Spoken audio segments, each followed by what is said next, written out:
పనుందని మేమైతే శ్రీశైలం వెళ్తుంటే దారిలో అయితే బస్సు లారీ మరి రెండైతే ఘాట్ రోడ్లు అయితే ఇరుక్కుపోయాయి.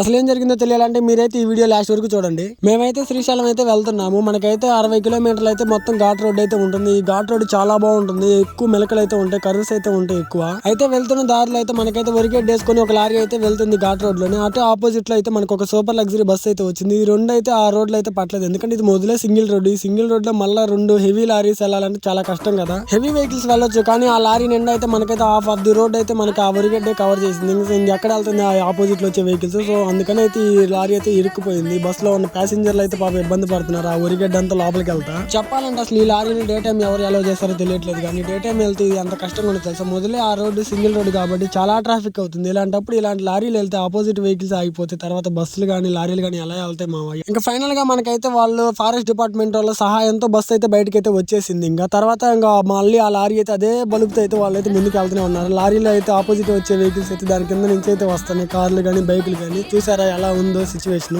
ఇంకా మేమైతే ఆ లారీ బ్యాక్ సైడ్ ఉండడంతో మాకైతే అసలు సైడ్ ఇవ్వలేదు. ఇంకా సర్లే అని మనకైతే ఇంకా ఆపోజిట్ వెహికల్స్ ఏం లేకపోతే మేమైతే ముందుకైతే వచ్చేసినాం. ఆ లారీ అయితే వెనక్కి చూసి ట్రాఫిక్ అయితే అంత ఆగిపోయింది ఆ లారీ వల్ల. నల్లమల్ల ఫారెస్ట్ డిపార్ట్మెంట్ వాళ్ళు ఎలాగలా ఇలాంటి లారీలు కానీ ఇలాంటి హెవీ ట్రక్ వెహికల్స్ ని డే టైం ఎలా చేయకుండా నైట్ టైం ఎలా చేస్తే కొంచెం బెటర్ మా, ఎందుకంటే ట్రాఫిక్ అయితే తగ్గుంది. మొదలు ఈ రోడ్ అయితే చాలా డేంజరస్ గా ఉంటుంది. మీకు ఈ వీడియో నచ్చినట్లయితే మన అకౌంట్ అయితే ఫాలో అవ్వండి. అంతవరకు చూస్తూనే సాగర్ వాల్మీకి వ్లాగర్.